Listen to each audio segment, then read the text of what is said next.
Well, welcome back everyone to Bear's Rod Shop for June the 8th here on a Wednesday. Back on again, like I said, the C376 Stingray, and uncovered the rear. Some of the viewers haven't seen all my videos, so on the players list.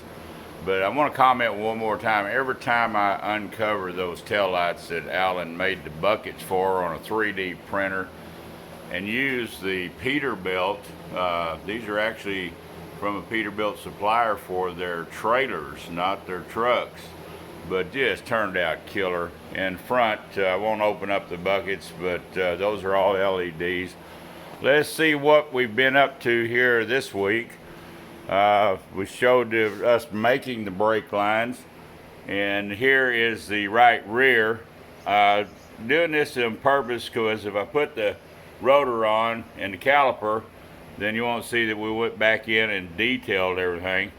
And it did have a little overspray from when the body was painted, but it also had been rhino coated good, rock guard texture, but blacked everything, cleaned everything up.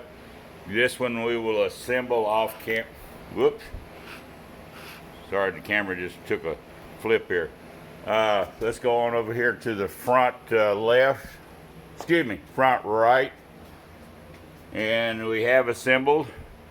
There's the new brake line in, and then we'll go around and show you that line that we were fabricating across for the front and all the calipers and down to the master cylinder from proportion and valve. Everything in really good shape. All new bearings, races and seals, and new grease caps. We will be doing some final touch-up paint, and especially up underneath this hood. We've got some shop dust all over everything, but there's that brake line that is about 80 inches long. It actually fabbed out off the original and was so close. It was not a piece of cake to put in, but it wasn't painful either. Got the brand new master cylinder all on. Brand new brake booster was already there prior to this photo. She's all plumbed in.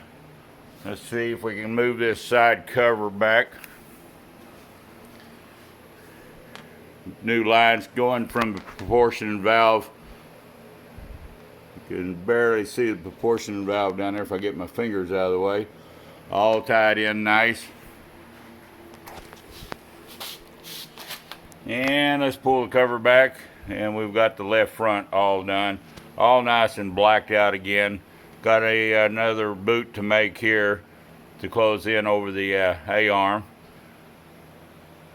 Everything is all nice and detailed back, cleaned up, and all new bearings, races, grease cap. And then here's the rear on the right, and this part back here we got to reassemble and put the brackets back on for all the gas lines. Going to be replacing this one right here. Don't like that at all, and but these were already replaced when we got the car, or the owner got the car. And one thing I found out, he's got new axles in here. It may have a new third member in it, because I do not have the retainer threads in either axle. And these axles look brand spanking new. No, I'm not going to pull them apart to see, but should have threads in here to catch your 2 to 4 of the retainer for the rotor. And but we'll be back here this afternoon, and I'll do it off camera. I'm going to get this thing assembled. While it's up on the stands, we're going to end up bleeding everything, of course, while it's nice and level. But one more time, look at these lights. I mean, they just detailed out beautifully.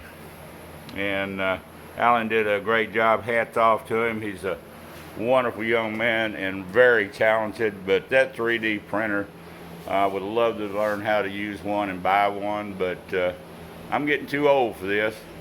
We hope y'all enjoy these videos. Come back and visit. Thanks to all my subscribers and viewers. And y'all have a great summer. Be safe.